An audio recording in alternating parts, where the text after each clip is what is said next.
Salut Thibaut.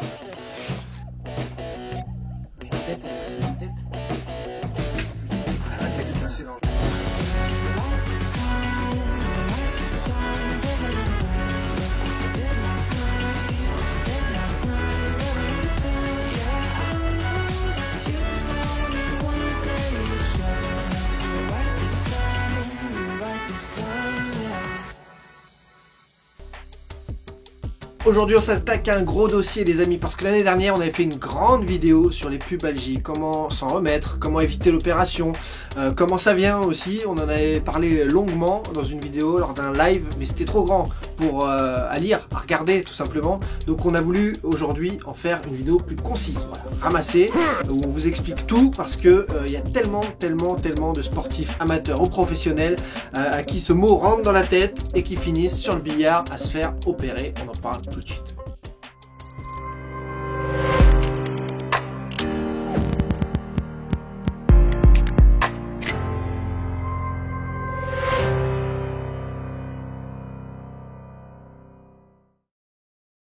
Comme d'hab, avec Ben Ilouz, ça va Ben? Toujours au top. Ostéo, ici pour la série Le Brancard sur la chaîne YouTube. Abonnez-vous, activez les notifications.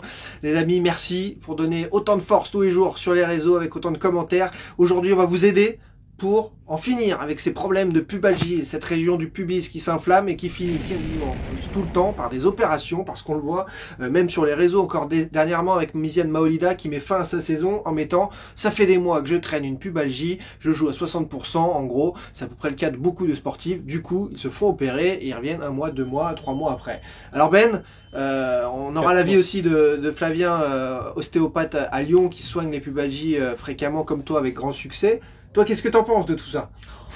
Je suis totalement contre. Donc après... T'es terrorisé en voyant ça, quoi. Non, mais bon, je connais un peu la technique des chirurgiens. C'est bonjour, au revoir. Entre deux, il t'appuie un peu. Ça fait mal? Ah bah là, il faut opérer.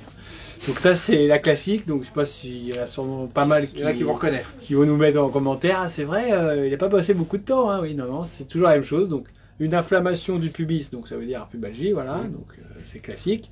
Donc s'il y a une inflammation, il y a une douleur.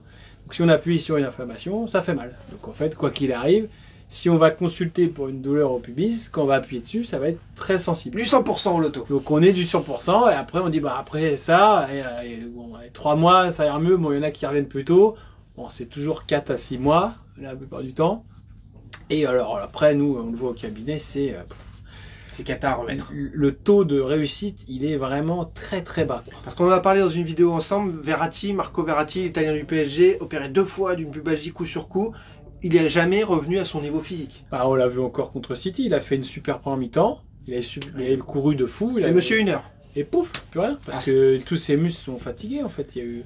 Alors, il faut voir en plus certains chirurgiens qui font des cicatrices, c'est plus des cicatrices quoi, c'est des balafres, c'est énorme en plus. Donc nous on voit en plus au cabinet l'impact des cicatrices sur le corps sur le moyen terme et encore pire sur le long terme. Donc en fait même si ça soulage un peu sur le moment, on va voir que tous ces joueurs-là, comme Marco, comme d'autres joueurs... Kimpembe s'est fait opérer de pubalgie, je crois Marco Reus, ils sont énormément de joueurs... Et on va voir sur le moyen terme plein de petits pépins. Donc des fois ils restent avec des douleurs, comme Verratti c'est classique, on le voit, il accroche le maillot à chaque accélération, il n'y a plus d'accélération. On ne peut pas le voir marquer un but parce qu'il ne frappe plus jamais. Donc ça vient aussi de... Voilà, il a pu récupérer la force, il a pu, c'est fini. Puis il joue... Alors on parle tout le temps de son hygiène de vie, non. Marco Verratti, vous pouvez tout lui dire sur lui, mais c'est son corps qui le lâche. C'est pas sa tête, c'est pas son... Parce qu'il fume une clope une fois de temps en temps. C'est vraiment ses muscles au bout de... Allez, en prise de mi-temps. Ou 5-6 clopes d'un coup parfois, mais ça c'est les soirées, vous connaissez. Mais voilà. 45 qui reprend, ça tire de partout, il tire jusqu'à la 60e, si tu le sors pas, il n'y a plus rien, il n'y a plus de jus. Après, il faut gérer dans le rond central à l'ancienne. Voilà. Mais donc, le thème de cette vidéo, c'est de régler ces problèmes parce que vous vous sentez concerné par ce type de problème, que beaucoup, à force, 6 mois, 1 an, vous vous dites, bah, j'ai plus de solution, donc je me fais opérer. Quelles sont les solutions et comment on fait? Il faut voir les soins appliqués. On l'a vu là sur Marquinhos qui avait une petite douleur à l'adducteur. Bon, il soigne avec des électrodes et de la glace. Et des mouvements de musculation dessus. Pas bon. Bah, faux. Il y a 40 ans peut-être à rigueur, mais faux, nul. Non, mais il y a tellement d'autres choses à faire. Il faut trouver l'origine, le pourquoi du comment. il y a tout un travail d'ostéopathie à faire en débloquant toutes les articulations du bassin, du dos, tout ça. Il faut expliquer pourquoi l'adducteur commence à siffler à un moment donné. Donc c'est pareil, on en a beaucoup plus en ce moment à cause des terrains durs comme le synthétique. Ça résonne beaucoup dans le dos. Moi, ma logique, c'est qu'on a des pubalgies parce qu'on se bloque au début le dos. Donc c'est des gens qui ont des douleurs au dos, qui ne sont pas traités. Ils continuent à forcer. Donc le psoas s'insère dans la région proche du pubis et qui sert à lever la jambe et frapper. D'accord. Donc si ce muscle-là est fatigué, on compense et on va frapper avec l'adducteur, limite. On va courir avec l'adducteur. Donc on va créer cette inflammation. Qu'est-ce qu'on fait pour récupérer sur une inflammation comme ça? Du repos et un peu de massage. Et on voit bien que ça marche pas du tout. Donc une fois... Faux, nul. Ah ouais, tu sors. Le repos, méfiez-vous. Ceux qui vous disent repos, méfiez-vous. Ouais, mais le repos, bref. Non, mais on peut en parler. Oui, non, mais le repos, c'est bien parce que ça va calmer un peu la crise. Mais c'est comme quand on coupe quelqu'un pendant 4 mois. 4 mois sans faire de sport, même si on coupe ailleurs, ça ira tout de suite mieux. Hein. Donc, on sait même pas si c'est vraiment l'opération qui soulage ou c'est 4 mois d'arrêt. D'accord. On l'a vu avec Radonjic l'année dernière. Il est capable de faire des semaines d'entraînement avec une douleur, de jouer un match le dimanche et de se faire opérer dans la semaine. Il n'y a aucune logique, quoi. Si tu as une vraie blessure, tu t'arrêtes pendant tant de temps, tu t'entraînes pas, tu te soignes, tu fais les soins, et tu reprends progressivement, et tu vois si ça passe. D'accord. Mais là, dans le foot, on voit... En fait, ils les arrêtent pas, ils les font s'opérer direct parce que c'est une pubalgie. Voilà, mais c'est ça aussi c'est le monde du foot, c'est qu'on est trop pressé, on n'a pas le temps d'attendre 15 jours, 3 semaines d'arrêt pour voir, parce qu'on a fait des soins en même temps, on les fait tirer, tu testes, t'as encore mal, bon attends, on va attendre 2-3 jours, ah bah vas-y, il y a un match important, prends un anti-inf, de toute façon t'en as déjà pris 5 ou 6, et puis t'as 2 infiltrations, t'es plus à ça près, tu te reprends un coup, mais quand le problème c'est quand on a une petite tension adducteur, c'est sûr qu'on fait un peu de repos, ça passe, mais quand on a fait une douleur adducteur, qu'on a pris les cachets parce que en douce, on l'a même pas dit au staff parce qu'on a peur de se reporter sa place, ou il y a des échéances importantes, qu'est-ce qu'on fait? Ils ont la pression sur les épaules. Le staff, il donne, tu prends les cachetons et machin. Donc à un moment, quand c'est trop enflammé, alors soin avec 3 massages, un étirement excentrique, c'est fini, c'est trop tard. Donc toi, tu arrives à remettre, on va aller voir Flavien à Lyon dans quelques instants, mais toi, tu arrives à remettre les pubalgies en quelques séances, en quelques heures? Oui, on a travaillé avec un Lyonnais, là, il est nickel. J'ai fait, il y a 2-3 ans, on avait fait les mecs de Caen, il y en a eu 4 dans l'année. Les 4 nickel, le 5e, on voulait encore l'envoyer se faire opérer alors que les 4 premiers étaient bons, quoi. Donc on voit qu'il n'y a pas de logique de soins, il n'y a pas de logique de compréhension. Personne ne m'avait appelé cette année-là pour me demander comment j'avais fait pour améliorer tout ça. Je me rappelle, c'était Adama Bengue à l'époque. Il était arrêté pendant 4-5 mois. J'avais 15 jours pour le refaire jouer si je me suis opéré à Paris. Il est venu 2-3 fois sur les 15 jours. Il courait, donc on a réussi à gratter une semaine. Plus de douleur. Il a refait 2-3 matchs en fin de saison et il a été appelé pour faire la Coupe du Monde. D'accord. Et depuis, je le revois une fois par an, il a eu aucune douleur adducteur. Donc c'est même pas en plus sur le long terme, on voit que ça part.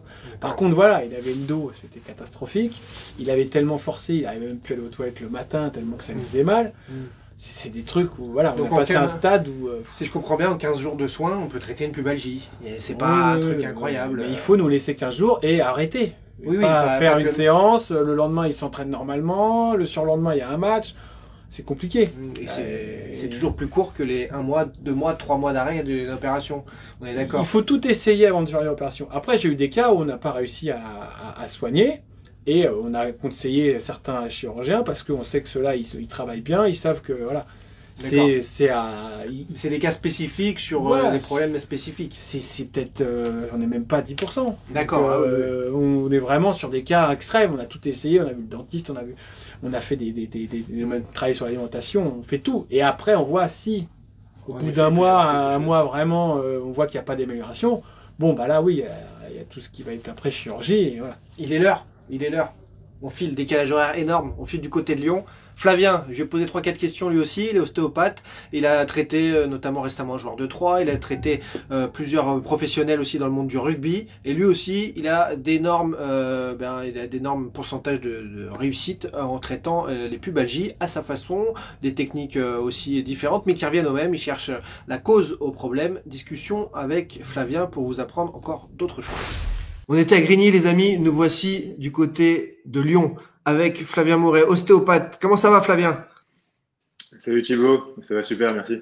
Ça va, nickel. Bon, alors justement, toi aussi, je sais que tu as de grands résultats, de super résultats quand tu traites les pubalgies. C'est le thème de cette vidéo. Est-ce que tu penses que l'opération est la solution? Parce que beaucoup de joueurs, après des mois et des mois de douleur, ont recours à l'opération pour essayer de revenir à leur niveau. Alors à mon sens, l'opération c'est pas la panacée et pour moi c'est le meilleur moyen d'avoir un résultat à court terme.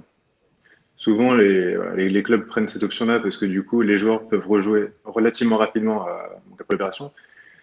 Par contre, quand on fait ça, on ne soigne pas la cause du problème et souvent ça crée deux problématiques par la suite. Donc les rechutes, ça arrive très souvent ou d'autres problématiques qui se transfèrent sur d'autres parties du corps comme le bas du dos par exemple. D'accord, on a vu justement Marco Verratti qui s'est fait opérer 2 fois. On a vu des joueurs célèbres être opérés de pubalgie, pas forcément revenir à un niveau physique top derrière. Est-ce que c'est lié? À mon sens, tous les cas sont différents, mais je pense vraiment il peut y avoir des liens. Ouais.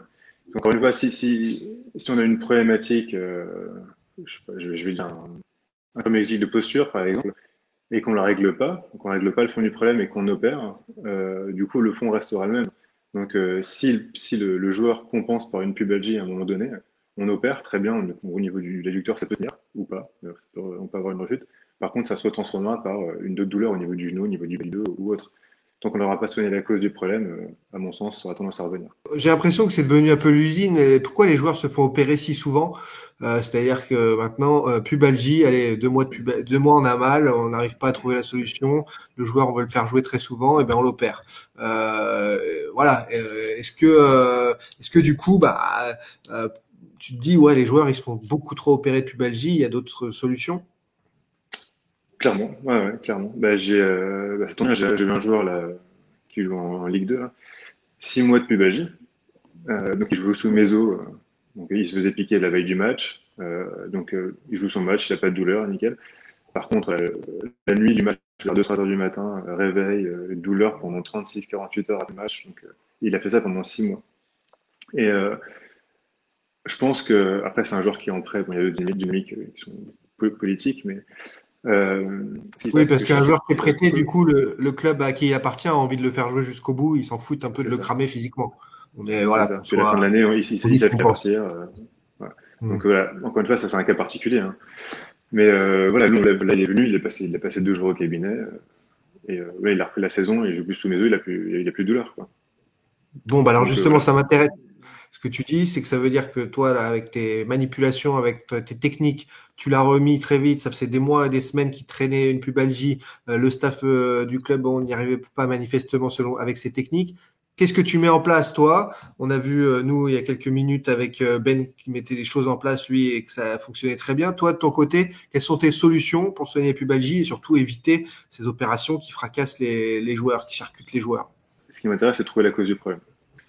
Donc ça, c'est le plus gros du travail. On va dire, c'est 60% du boulot. Donc pour les citer rapidement, hein, l'origine, elle peut être d'origine dentaire.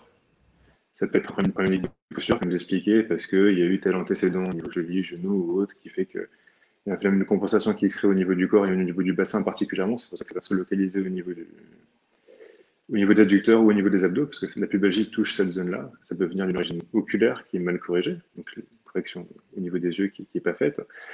Ça peut être un problème viscérale au niveau du ventre, intestin. Ça peut être des cicatrices, antécédents de cicatrices. Et ça peut aussi tout simplement venir d'une problématique d'hygiène de vie. Et on le retrouve assez souvent ça chez le footballeur. Ça peut être une alimentation qui est pas terrible. Ouais, parce que attends, quand tu dis hygiène de vie, il y a beaucoup de gens qui pensent à sortie en soirée, alcool. Oui, C'est aussi. ça. Ouais, ouais, non, mais aussi, ouais, bien sûr. Oui, oui. Je pense à alimentation et rythme de vie, on va dire. D'accord, C'est ok. plus clair comme Ok. ça. D'accord, ouais. Parce que hygiène de Ouais, vie pour les gens, c'est c'est pas up. ouais, ouais, c'est clair. Non, c'est très large. C'est très large comme mot, clairement. Donc toi, tu penses Ouais, à donc quoi? je pense aussi bien à la nourriture. Donc évidemment, à l'alcool. Je pense à tous les produits. En fait, on va faire rentrer tout ce qui est trop d'acidité dans le corps. Donc trop de café, trop de chocolat, trop de soda. Ça malheureusement, il y en a beaucoup dans le football, et pas que dans le football, hein, mais ça arrive très souvent. Donc trop d'acidité dans le corps, donc ça crée une faiblesse au niveau articulaire et musculaire. Et l'autre problématique, qu'on peut mettre dans une autre case, c'est ce qu'on va appeler les intolérances alimentaires. Voilà. On a tous des intolérances plus ou moins prononcées. Si un patient demande, il a une intolérance aux protéines de laitage, pardon, ce qui est assez fréquent, s'il prend un bol de lait tous les matins et qu'il bouffe un yaourt, un fromage tous les jours, il y a un moment, on peut essayer de le soigner, lui faire de l'ostéo, des ventouses, ce qu'on veut. Ça va pas régler le problème sur le fond, quoi. Ça ira mieux pour moment, parce qu'on aura soulagé le muscle, il sera un peu moins en tension, donc ça ira mieux. Mais s'il continue, ça reviendra. Hein. Et alors, toi, du coup, quand tu dis que tu peux en 2-3 jours remettre un sportif d'aplomb qui traîne pour toi une pubalgie, qu'est-ce que tu leur fais? Ok, tu analyses donc l'alimentation, etc. Mais je pense qu'il y a des techniques, il y a d'autres choses. Ouais. Alors du coup, la problématique, alors souvent il y a plusieurs causes à un problème. Là, je vous en ai cité plein. Un patient qui vient, qui a ça, souvent il y en a au moins 2 ou 3 caisses qui sont remplies, quoi. Donc déjà, si l'alimentation, on lui demande de corriger tout ça, on lui fait une hygiène de vie, on lui dit, écoute, sur tous les soirs, tu te couches à 3 heures du mat, arrête. Voilà, tout simplement. Après, ce qui est de l'ordre plus physique, nous, on va travailler déjà au niveau viscéral. Imaginons, la personne vient et ça vient d'une problématique intestinale. Okay, donc moi, comme Ben, je suis ostéo, donc je vais d'un point de vue ostéopathique essayer de voir ce qu'il y a. Donc on va corriger ça avec nos mains. Après, moi, je fais de l'acupuncture aussi. Donc, par le biais de l'acupuncture, on va aussi drainer un peu ce problème et soulager un peu les intestins. Et on travaille aussi avec des machines au cabinet et on travaille sur les champs électromagnétiques. Et ça aide aussi on va dire, à doper un peu le viscère et pour le soulager, lui donner plus d'énergie. Et de fait, du coup, faire en sorte que ça résolve le problème. Recentrer donc les énergies du corps, c'est recentrer un peu les énergies du corps sur la zone malade, quoi. Ouais, c'est ça. Bon, en fait, ouais. Si on parle d'énergie, quand une personne a une hygiène de vie ou a une problématique qui lui est propre, qui va toucher le foie, l'estomac ou un autre organe, l'idée c'est de comprendre pourquoi. Et souvent, quand l'organe il va pas bien, il y a plus de faiblesse sur l'organe. Et l'organe il a tendance à se refermer comme ça sur lui-même. Donc nous, en ostéo, on essaie de soulager ce qui est autour pour qu'il se dilate un peu plus, qu'il soit moins contracté. Donc ça, c'est pour faire en ostéo. En acupuncture, on a un peu la même vision des choses. Et les champs électromagnétiques vont aider à redonner plus d'énergie au viscère, du coup. Si c'est un estomac, du coup, ça va aider à le dilater un peu et lui donner plus de force, plus d'énergie, puisque du coup, à force de manger certainement de la merde, l'estomac va pas bien, du coup, il se rétracte sur lui-même, il s'acidifie, donc tout ça permet de lui redonner plus d'énergie, le doper, le dilater, du coup, ça aura moins de problèmes par la suite. Donc, on comprend que c'est vraiment un système global qui est mis en place, et avec les images qu'on a vues, on voit que tu as à la fois des machines et à la fois du toucher aussi, du massage et pur et dur, quoi, des techniques d'ostéopathie, quoi. C'est ça. Moi j'utilise l'ostéopathie qui fait du massage, il est pas content, mais c'est bon, c'est compris. Ouais. Non, mais quand je parle massage, c'est de la palpation, disons, du toucher. Voilà. Ouais, mais moi, je suis le côté grand public, et puis vous êtes les spécialistes. Qu'est-ce que tu veux? Moi, j'utilise mes mots. Toi, forcément, ça te fait hurler. Bon, on a fait le tour de la question. Je crois que tu as expliqué un petit peu comment tu faisais. En tout cas, bravo pour tes réussites et bravo de sauver autant de sportifs amateurs ou de haut niveau. C'est chouette. Je retourne à Grigny, finir l'histoire avec Ben, et on te dit à très vite pour d'autres. Toi qui aimes bien les histoires, j'avais peut-être une petite histoire. Raconte-la nous. Je sais pas ce que tu en penses, mais c'est mon histoire, celle de ma pubalgie que j'ai eue quand je jouais au rugby. Et à cette époque-là, donc grosse pubalgie, j'ai l'impression qu'en plein sprint, on met un coup de cutter juste au-dessus du pubis, sur les abdos. Je pense mettre une déchirure au niveau des abdos, douleur terrible. Là, je vais faire tous les examens du monde, il n'y a rien du tout. Je me suis dit, putain, c'est pas possible. Voilà. Et j'étais en 5e année d'ostéo à l'époque, j'étais encore étudiant, j'avais pas les connaissances que j'avais aujourd'hui. Donc ça a traîné en ostéo, j'ai fait 10 000 traitements, c'était des va-et-vient pendant 10 mois. Donc la problématique de pubalgie qu'on retrouve très souvent chez les sportifs, même chez les sportifs de haut niveau. Et un jour, j'ai une dent qui commence à me faire mal. Je dis tiens, je vais voir le dentiste. Et là, effectivement, une dent de sagesse qui pousse un peu de travers, là, on va l'enlever. Très bien. Je sais qu'il peut y avoir un lien, à l'époque je suis étudiant. On y va, on va le faire, quoi. Donc je vais tout de suite, je me fais enlever la dent, je sors, un peu de douleur. Fini, quoi. C'était pour la petite histoire. Là, je me suis dit, tiens, les dents, c'est intéressant, quoi. Très très bonne histoire, en effet. Ça doit parler à plein de gens, et c'est une réalité, en effet. Il y avait Jérôme Roten aussi qui avait raconté une histoire comme ça de lien entre dents, je ne sais plus quoi d'autre, avec son genou, des blessures à Monaco.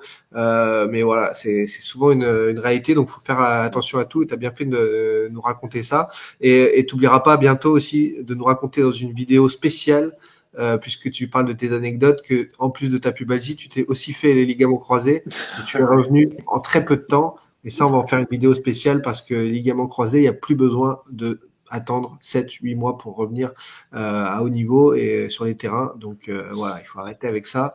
Ça y est, ça a changé et tant mieux. Et bravo pour vos recherches et vos travaux là-dessus et vos expérimentations qui n'en sont plus puisque désormais c'est du concret et ça fonctionne très très bien. Donc voilà, Flavien, à bientôt. Ciao, ciao. Merci à toi. Retourne à Grigny. Voilà, merci Flavien pour tes précieux conseils pour tous ces sportifs qui nous regardent. Bon Ben, petit mot de conclusion. L'opération de la pubalgie est-elle une fatalité? Non, non, non.